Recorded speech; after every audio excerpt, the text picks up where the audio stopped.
link on the 1-800.com Twitter feed.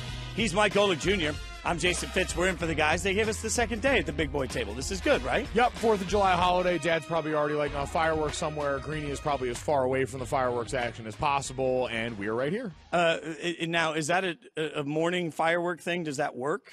It can. You're bringing morning fireworks with the shirt. Let's face it, social media yesterday did not like my plaid shirt, which, by the way, I still stand by. I was still happy with that shirt, but they're going to love that. See, you can get away with that. I can't get away with that. It's a better shirt. It's an infinitely better shirt. Our ESPN2 audience is getting a treat. Anyone who might be a Yankees fan may recognize this. Aaron Judge, I think, made this shirt pretty famous at this point. We've got the rest of the staff here kind of decked out in that, too. Hembo's rocking the shirt with me. We got a perfect match on that. Everyone has drawn their line. Travis over here rocking a variation of the shirt. They've all drawn the line in the sand of Team Golick for our donut eating contest today. And that's a fair point. The shirt for you guys on radio is a Sandlot-inspired shirt with a hot dog, s'mores, baseball, and Porter, the great Hambino. Yeah, Porter. Sorry, I did See not Sandlot for me one time, Fitz. I've seen it. It just doesn't, it doesn't resonate. It really seems like you've seen it. I have America Chucks on. Does that count for 4th of July? You know what? That does count. And a happy 4th of July to everyone who's listening. We hope you're enjoying your long weekend, the extended day off. Right here. Maybe you get into some festivities today. We're going to get into it a little bit, by the way. 4th of July is this awesome outlier of a holiday. Every holiday pairs drinking with something. This is the only one that pairs drinking with explosives. And so that's why we have to put out 4th of July disclaimers and say things like, stay safe this 4th of July. Be good. Don't light off fireworks in your hand. Don't light them off near your car. Don't light them off under a closed enclosure. I guess that's redundant, but Don't do it there either. Just light them off outside. Probably have your dad do it if you're a small child, and stay safe. Have fun. It's a great holiday. You just mentioned your dad does it, but you're not a small child, so be safe, Golick, because I'm not sure the Golick family, is ready for all that drinking and danger. Yeah, no, I'll let you know why my dad almost ended up like Tony Stark in a little bit. Oh, this I cannot wait for. But before we get there, let's go ahead and go off the top. Off the top.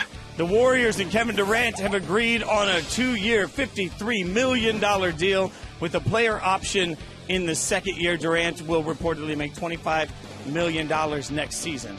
Yeah, and we'll get into a lot of the Kevin Durant conversation this morning, but worth noting just in the Warriors, the broader sense for them, since free agency started Saturday morning, they've committed more than $328 million to 5 players. Whew. That's how you win. Off the top. The 2017 Home Run Derby is set.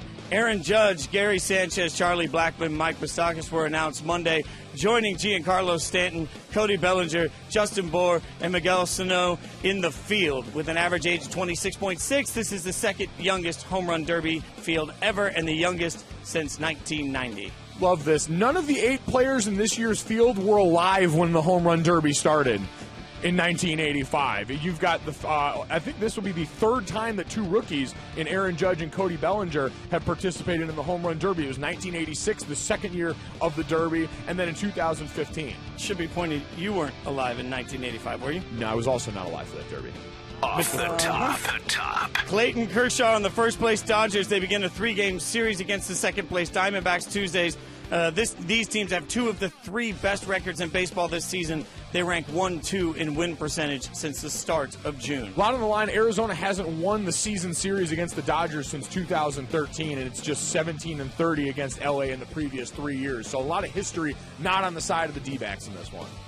Off the top. Getting to a little tennis action. The first round of Wimbledon continues Tuesday as Roger Federer begins his quest for his 8th Wimbledon title, which would break the men's record he shares with Pete Sampras and William Renshaw. You like America, Fitz? I love America. I like America. It's July 4th. We all love America today. And Americans have a chance to make history at Wimbledon today. They went 7-1 on Monday for an .875 win percentage. And with another good day on Tuesday, the Americans could challenge the open-era record for the best win percentage in the first round at Wimbledon. So go ahead, get it done today. You delivered that with such pride. I kind of wanted America the Beautiful to be humming underneath you. Would have been nice if we got a fireworks show in here. I don't know if that's probably safe or legal either, but I'm willing to push the boundaries on that one. We got a lot of space in here. Your shirt's already the firework.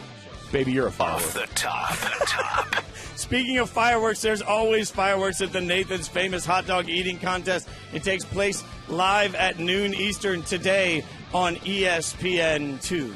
Joey Chestnut consumed 70 hot dogs in last year's event, breaking his own record. How many times has he done that now? That was the fourth time he had broken his own record. Joey Chestnut has the top 5 spots on the all-time hot dog leaderboard. It's like a bad arcade game score list when you just see the same initials over and over again. It is Chestnut just one-upping everyone on earth when it comes to eating hot dogs. I said he's the most important American athlete we have because the success or failure, the happiness or sadness of a nation on its birthday all hinge on him.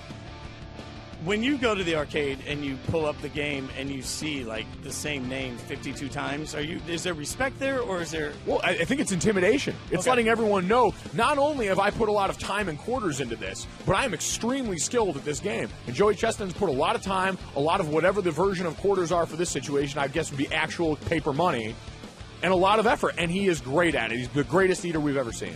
Shameless plug, by the way. We'll be channeling our inner Joey Chestnut later today because I challenged you like a man yesterday to a donut eating contest.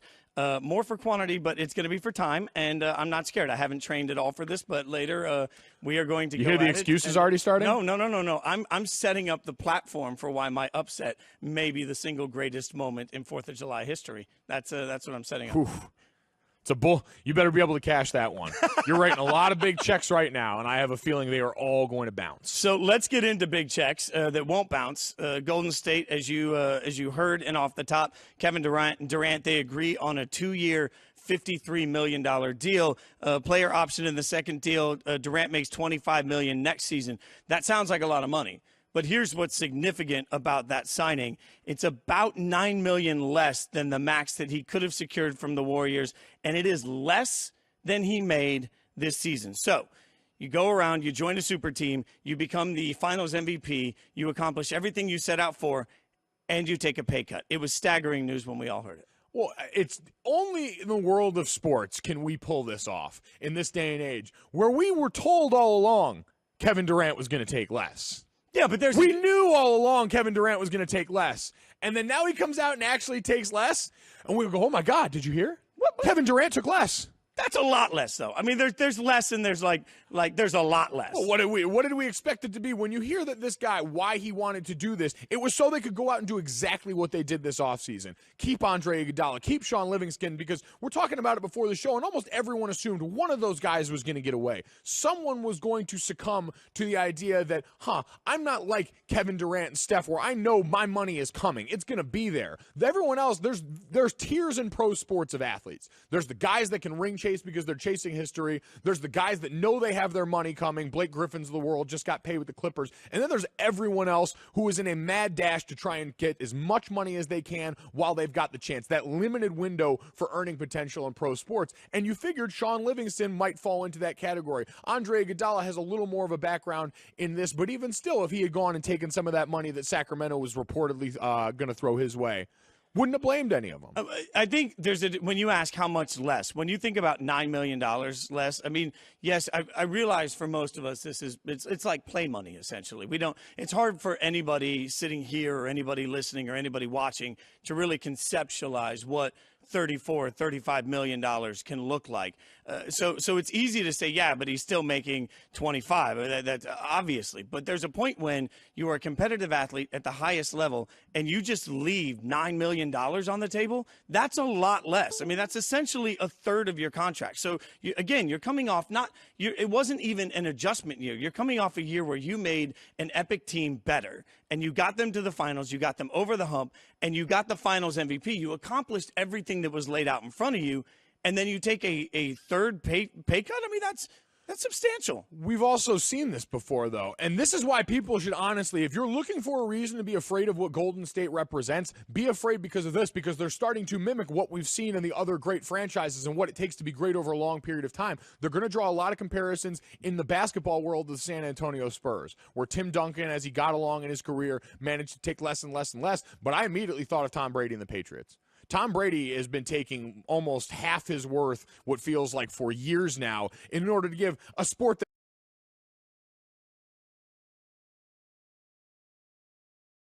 that's strapped much more by the salary cap and by the fact that their top players can make their full market value.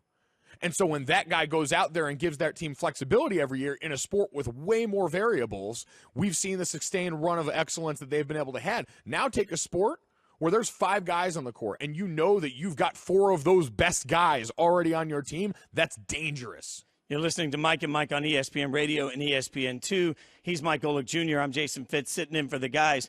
At $25 million, Kevin Durant is scheduled to be the 14th highest paid player in the NBA this season. I mean, that's a big number, 14th. I mean, that's a low number for somebody of his status, of his stature. And if you're one of the many people that want to hop on the 1-800-Flowers.com Twitter feed and blow us both up for talking about millionaires and their pay cuts, again, I come to the fact that the job market is what the job market is. And their job market allows for him to make a certain amount of money. Walking away from a third of it, you're right, Tom Brady, a very good comparison in that. Our own Chris Haynes broke the story yesterday. I want you to hear from him. He's going to join us next, but here's what he had to say yesterday about it. That is a selfless act. A guy who's coming off of winning the finals, MVP, coming back and taking about $9 million less than what his max is. He's doing that to be able to have the Warriors go out there and have enough room to be able to bring somebody else in via free agency. And I was also told that part of that 2-year deal, the second year,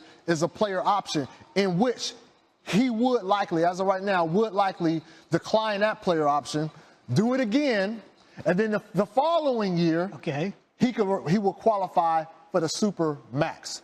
Now, what that means right now for the Warriors, look, you got a guy that's willing to make sure this core sticks together.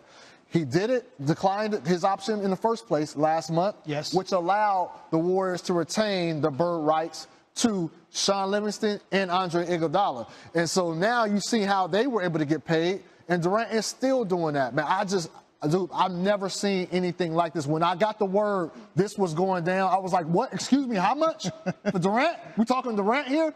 And I'm surprised. I think like everybody else is.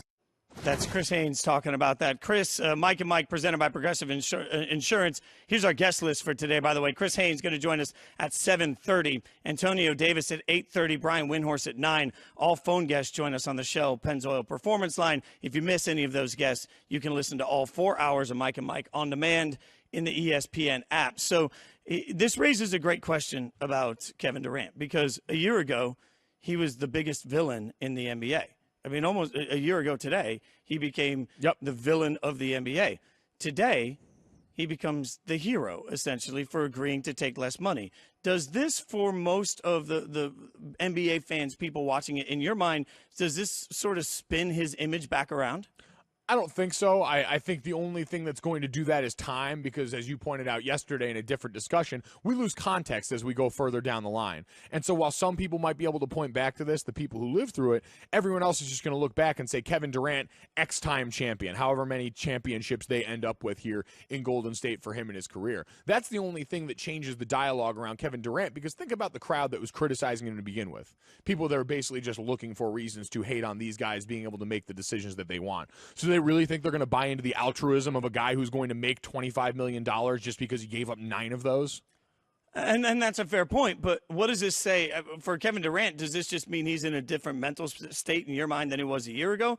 Because he had opportunity to stay in Oklahoma City, chose not to, chose to go and play, as we said yesterday, with his friends. So he goes to play with his friends. Now they win a championship. They're on fire. Some would argue that if Kevin had stayed where he was, that maybe Oklahoma City could have put pieces around him to contend. So he wasn't willing to do that. He wasn't even willing to stay in Oklahoma City. Now not only is he willing to be a teammate and stay in Golden State, obviously, which we expected, he's willing to take less money to do that. That's significant to me. That says something about what's happening at Golden State that he didn't feel could happen at Oklahoma City. Well, it is, and think about what we've heard all NBA offseason in regards to other free agents, whether it's Paul George or Gordon Hayward, these teams talking about, specifically with Paul George, though, showing him their culture inside the locker room to convince him that maybe, you know what, next summer you don't need to go in LA. We've got it pretty good here. You should stick around with us. Kevin Durant could have gone there, grabbed one ring, and said, all right, I'm good. I'm going to go get paid elsewhere, and then I can start my legacy, sort of like LeBron James did, how that Cleveland championship meant more.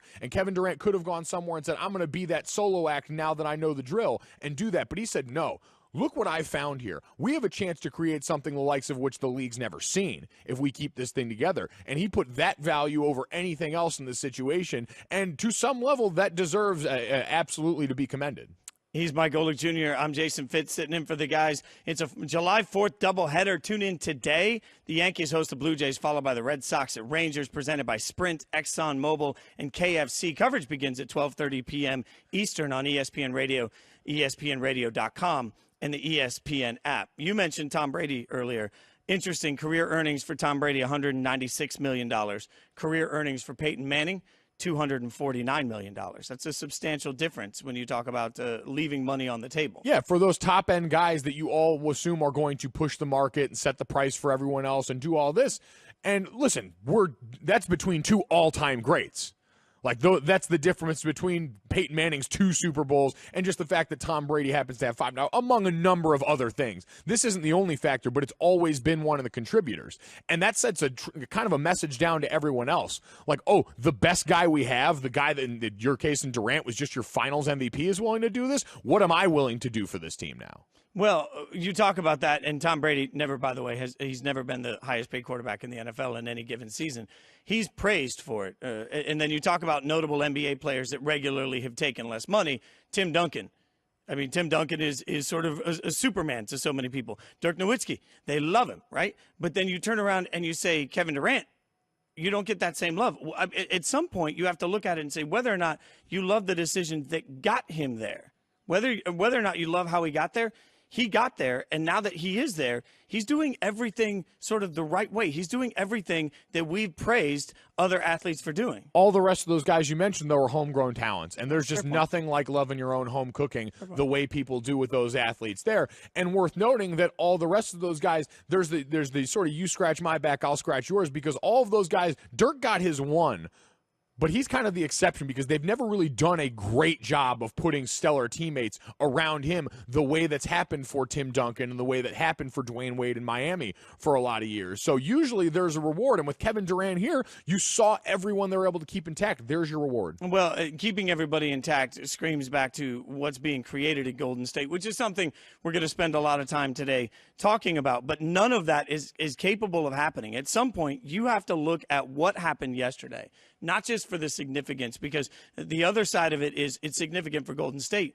It's also significant for NBA players that are looking around. I mean, how do players, you've been in professional locker rooms, how do players feel when they see a guy that's leaving cash on the table? Because that's sort of that moment that, you know, if you and I are both walking into a room and you know, Travis is having a hard time lifting a box and you go over and offer to help him, I feel bad if I didn't go over and offer to help him lift a box, you know? So now how is there this real life moment where everybody looks around and says, if he's going to leave money on the table, should we be leaving money on the table? I mean, it sets sort of an interesting conversation precedent for players, too. I don't think, because we talked about before, everyone's in a different position. Kevin Durant's in a position where he believes he can leave money on the table because he knows he's still going to have a chance to make plenty of it later. He's made a bunch already. He put it off for a year, and that's absolutely, like I said, worth a round of applause for him. But the rest of these guys, they all are in a position where they're in more of that cash grab mode for a lot of guys. And so it makes you say in other ways, all right, he's willing to do that. We got to double down this effort. To that point,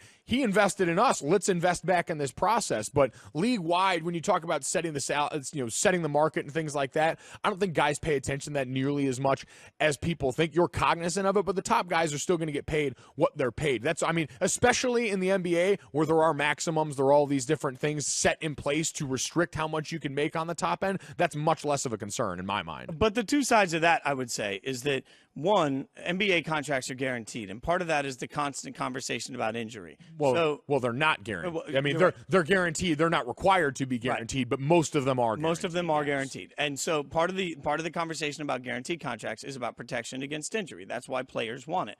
So while we know that Durant can get paid in a couple of years, you can't, on the one hand, say we want guaranteed contracts for protection of injury and not say, hey, he's at least taking a risk on the other hand, because if he does sustain some sort of injury in the next couple of years, it could change his ability to get that max contract we've talked about. That's side number one. And side number two, if you're a GM for a pro team, aren't you walking in today to your guys, or even next summer, you're walking into your guys and saying, hey, what we really need from you today is a little bit of a Durant situation. We want to put more pieces around you because ultimately there isn't a hard cap in the NBA. They can't go over the cap in the NBA. It's just a matter of a luxury tax. So what Kevin Durant really did was saved his team a luxury tax bill that allows them to stay together. But it's not like other sports where there's a hard cap and they have no choice. No, and that's the point we kind of talked about yesterday on the other side is we're getting in the staring contest now where it's how much are owners willing to spend of their own money to do this. And yes, to your point, in a world where we're seeing more and more stars join up together, how many of them are going to be willing to make a sacrifice like this potentially going forward? We talked about it a lot with Chris Paul before the trade happened, but the idea that if he had, the options were sign in LA for that 5-year Supermax deal or leave for greener pastures and sign somewhere else, he would be leaving something like $50 million on the table or whatever it was. And that's the NBA world we're moving into. Durant has the 5th highest salary among players to sign since free agency opened. All right, the 6th, J.J. Redick at $23 million. So superstar Durant making just $2 million more than J.J. Redick next year. Kind of crazy. Straight ahead, Durant said yes to his future with the Warriors. Someone said no to the Cavs and LeBron yesterday. You'll find out who. Kevin Durant and the Warriors agree to a 2-year, $53 million deal. Durant taking $9 million less than the max. The Clippers are trying to acquire Danilo Gallinari in a 3-team sign-and trade, according to ESPN's Adrian Wojnarowski. Full lineup of home run derby participants were announced today. The field highlighted by rookies Aaron Judge and Cody Bellinger. That's your Sports Center update brought to you by Jersey Mike's. Stop in at Jersey Mike's for a sub and a 32-ounce Pepsi fountain, and you could win the music trip of a lifetime. Jersey Mike's. Be a sub above. No purchase necessary. Sweepstakes ends August 14th. See official rules at PepsiRockThisWay.com.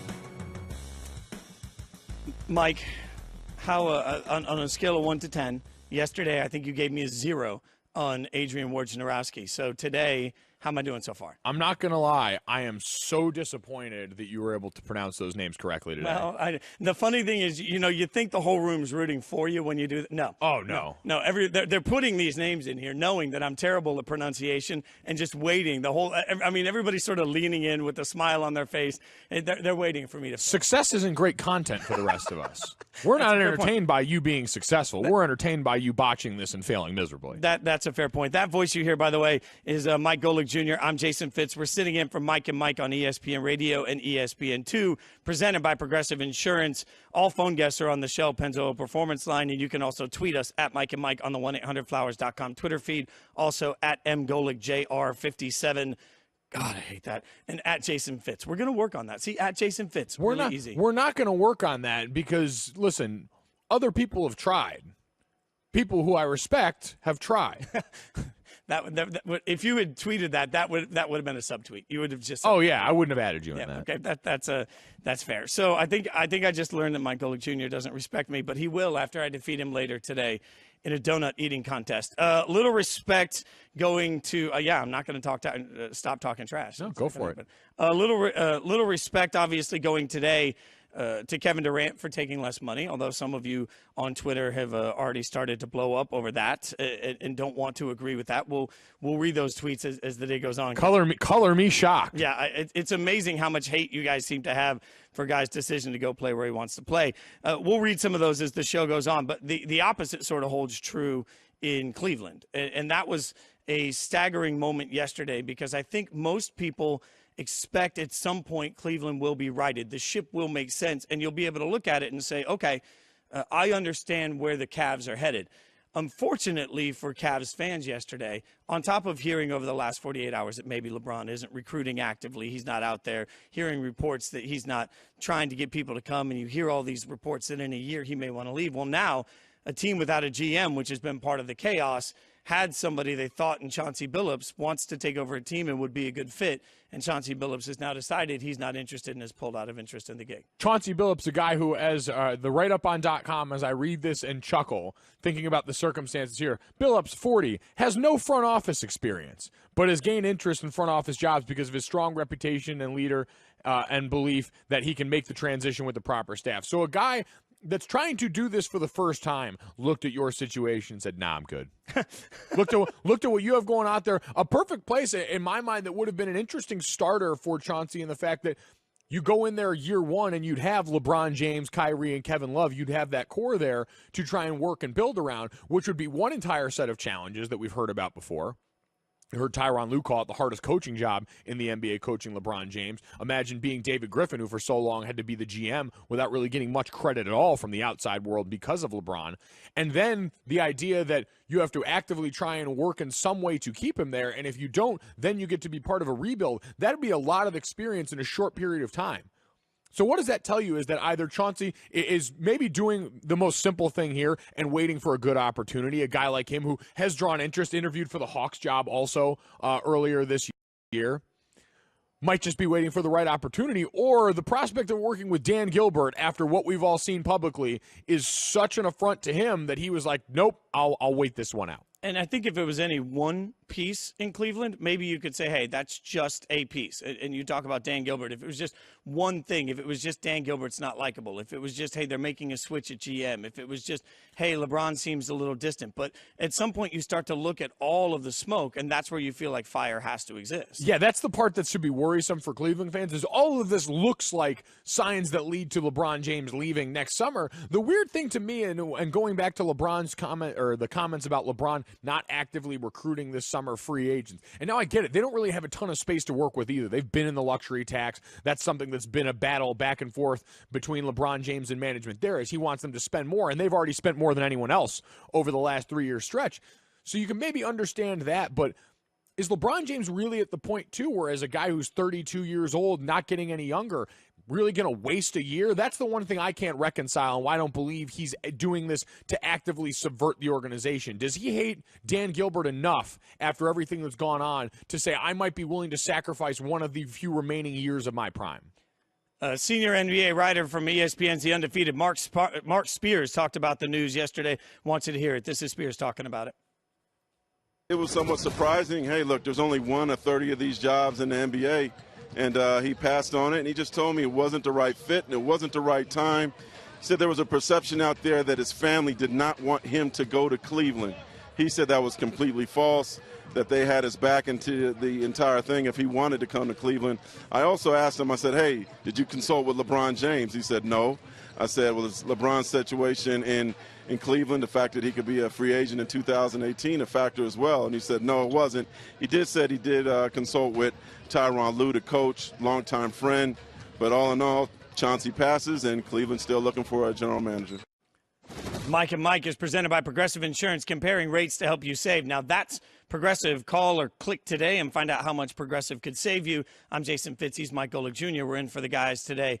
And it's interesting because one of the things you just heard Mark Spears say is that Chauncey did not speak with LeBron. And that mirrors something because the Cavs spoke to Tom Izzo to coach in 2010. He said no, and part of his decision was being unable to speak with LeBron. So you look at this, there's sort of a distance that Dan Gilbert is keeping between the people that want to come into the organization. It's almost like he thinks in a perfect world, you're coming to my organization without an understanding, like we said yesterday, that right now it's in the NBA culture, it's not about the organization. It's about the players within the organization. That's the impetus that makes people want to stay, take less money, or come. Well, because any of those good leaders understand and recognize that if you don't have an understanding and a relationship with your best player, you have nothing. We've seen that fail left and right. That was why I'd argue that Phil Jackson and the Knicks tenure, whatever you want to say about the moves he made, he was never able to establish the right relationship with their best players. And so when you don't have that, it makes it really hard to accomplish anything else. If you can't get LeBron James on board, who forget being your best player, might be the most important player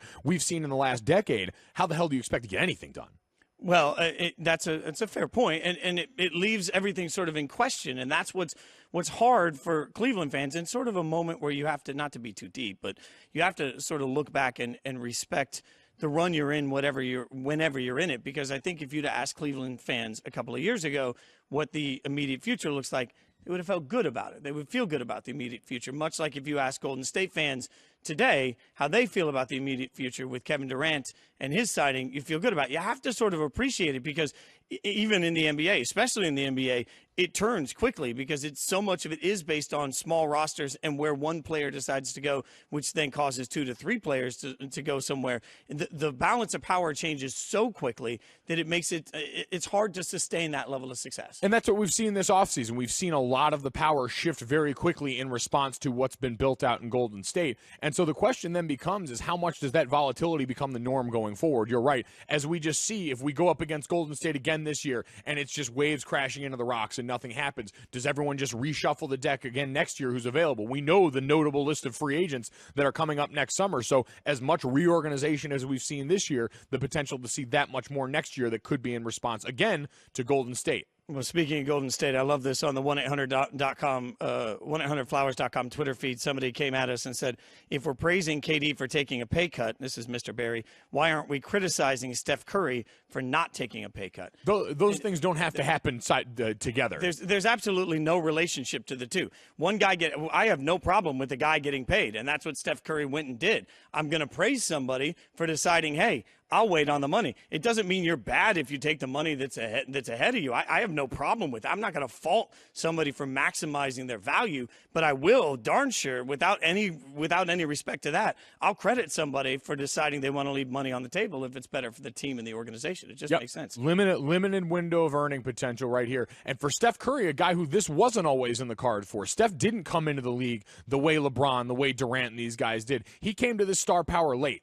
And we know he's certainly made a lot in his career already, and his star has far exceeded everything else. But if there's a part of him that says, I want to be paid like the best guy, I'm not going to begrudge him that because especially where he came from, this was not expected. I feel like someday this is going to turn into a 30 for 30, and there are some stories that you just have to hear to believe. Introducing 30 for 30 podcasts, all new stories from the producers of the acclaimed 30 for 30 series. Subscribe now in the Listen tab of the ESPN app or Apple Podcast. Straight ahead, when the stream of NBA talent gets headed west, there could be a major opportunity for some of the Eastern Conference teams in the NBA to take advantage of. We'll look at that next on Mike and Mike. It's Mike and Mike. He's Mike Golick Jr. I'm Jason Fitz sitting in for the guys. Let's get into some of these Twitters. You like that? Some of these Twitters. From the tweets. 1-800-Flowers.com Twitter feed. Jarrett comes in and says that Mike Golick Jr. has the best 4th of July shirt on, which I don't argue with. I mean, it is the best 4th of July shirt with the Sandlot and the hot dogs and the s'mores. I just think, if I had worn that same shirt today, if the shirts were reversed, Twitter would be throwing me much hate. Got to be able to fill out the shirt, man. Well, that is be able to fill out the shirt. And somebody also points out, Big Frog points out, Tom Brady's wife makes a lot more than he does. Easy to leave cash on the table with that. I just find it funny when I know we're playing with play money, but that's real money to athletes. So it doesn't really matter how much your wife makes. The fact is you have a certain self-confidence of worth. Let's say, I don't want to say ego, but there's a confidence of worth. There's absolutely an ego that comes in sports. There's no denying that, but it's also no denying these guys have unique situations. And someone else pointed out on Twitter that I saw Kevin Durant's Nike contract, all the outside money that he makes, and that's what allows guys at that top level the flexibility that players underneath them don't have. That doesn't make it any different. I'd always lob it back to people, though, and if it was the difference between $9 million that was offered to you and leaving that on the table, 99.9% of the population is taking that money. Oh, yeah. And anyone who denies it is probably just lying to you. Craig comes in and says, please stop Fitz from calling KD a hero for taking $25 million. Smart for keeping championship team together, but not a hero. This is the 4th of July, man. No, I'm not going to call any NBA player a hero. Let's have a little perspective on what a hero is. I'm not going to stop praising somebody for leaving a bunch of money on the table, though. So if your goal is to get me to stop praising, it's not going to happen. But I'm certainly not going to call anyone, in light of especially today and the world we live in, a hero that plays basketball. That's just one aside from all of that. I know it's too deep. We'll continue the conversation, though, about the Eastern Conference in just a couple of seconds.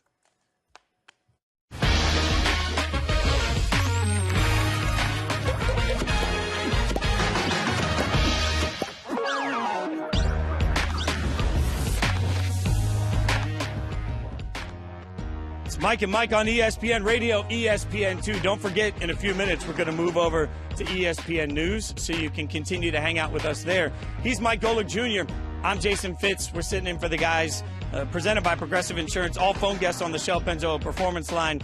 And you can tweet us as you've been doing all morning. We know that. It's been happening all morning from the 1-800-Flowers.com Twitter feed.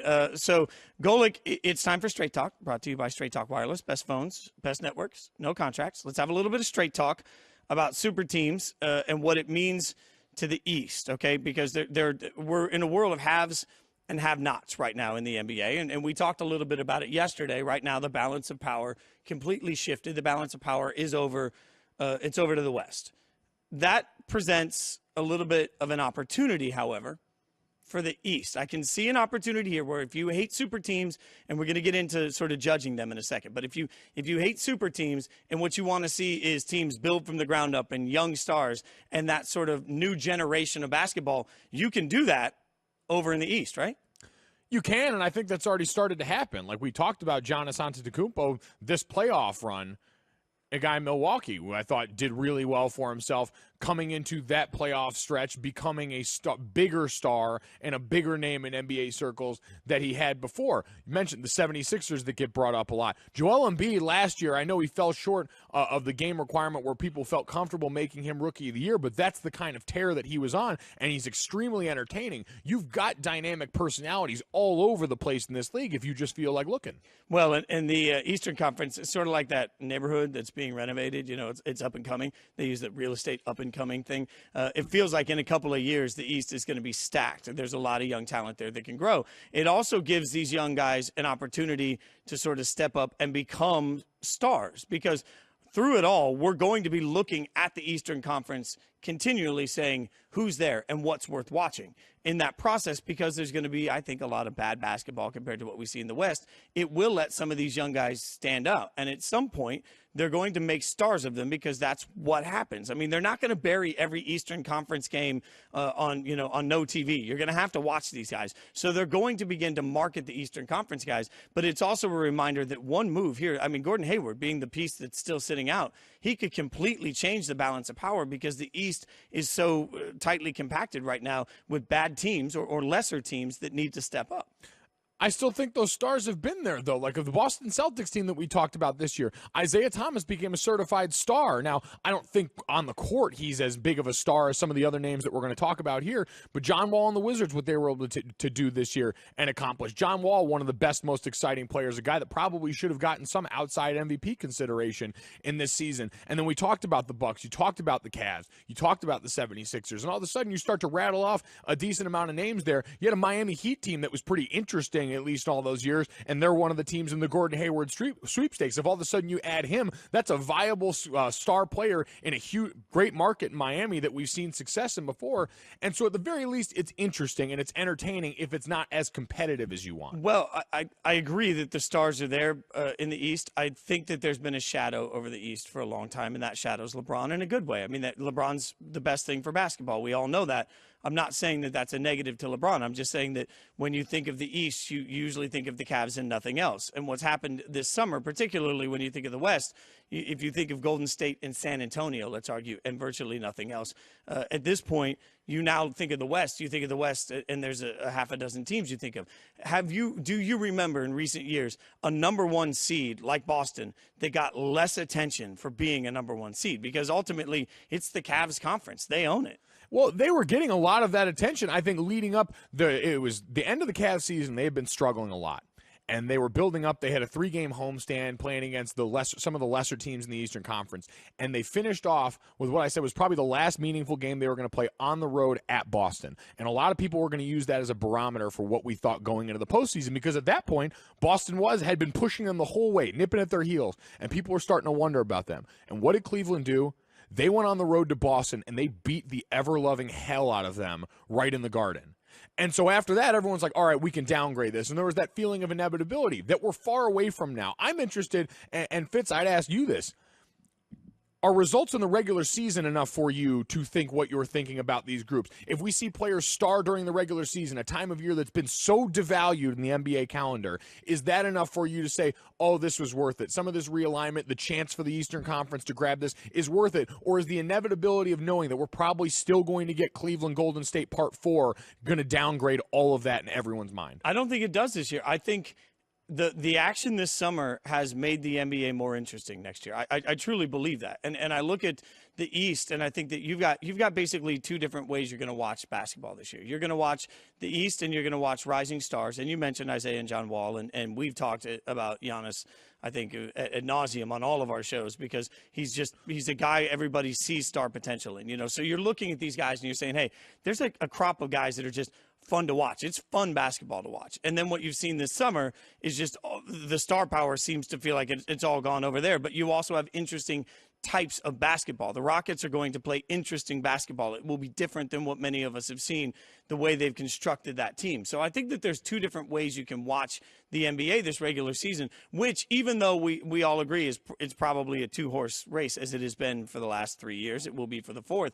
I just think in and of itself, that makes it more interesting. Straight Talk Wireless, nationwide coverage on America's largest and most dependable 4G LTE network. I do want to kind of go to this odds thing. And, Vegas is smarter than most of us. So the reason Vegas always thrives is Vegas always finds a way to make money, right? So you think about the odds, and all the 76ers did this offseason was add, of the veterans, of the players we know, J.J. Redick and Amir Johnson. And after doing that, they have the fifth best odds to win the East. Only the Cavs, Celtics, Wizards, Bucks have better odds. So on the one hand, I think, man, that means the East stinks. But then I could also say, hey, there's a viable argument that the Celtics are going to have, obviously, an exciting team this year. The Wizards, you mentioned John Wall, going to be an exciting team this year. The Bucks have Giannis, somebody we like to watch. And I think everybody's eyeballs are on the 76ers right now, because there's a lot of youth. And you're looking at that saying, hey, in 3 or 4 years, when the window starts to close in the West, could the 76ers be the new super team? Well, they also drafted Markelle Fultz, #1 overall, after training for that pick. So there's a lot to look forward to on the horizon. You're right. We've talked about kind of how you structure your team now, knowing that you've got to go against these other teams. But at the very least, what we've seen is Boston's probably the chief example of this, because Danny Ainge just kept pushing things off. And I keep wondering aloud when that's not going to be enough for Boston fans. But they seem to be content to ride this wave, make sure that they're set on the right guy that puts them in the best potential situation to do this after LeBron. And a lot of other teams like this, you see that timeline potentially mirroring that too. Well, and it feels like a battle of the super teams in the West to me, because of the way we've seen free agency go this year. It feels like a battle of future super teams to me in the East. I think that's, in a beautiful world, if the NBA could have it however they want it, I think that's the way that it would come together. I think that's what they're hoping their audience gets to see. And I think that's what we're all hoping for, because what I want to be is more engaged in the regular season, more engaged in the playoffs, and then get the final we want. That's all you want? That's all I want. That's sure? Not asking too much. No. That's not asking too much. Straight ahead, more on the Durant discount with the Warriors. And why is there such a huge difference between contracts in the NBA, Major League Baseball, and NFL? We'll get to that next on Mike and Mike on ESPN Radio and ESPN.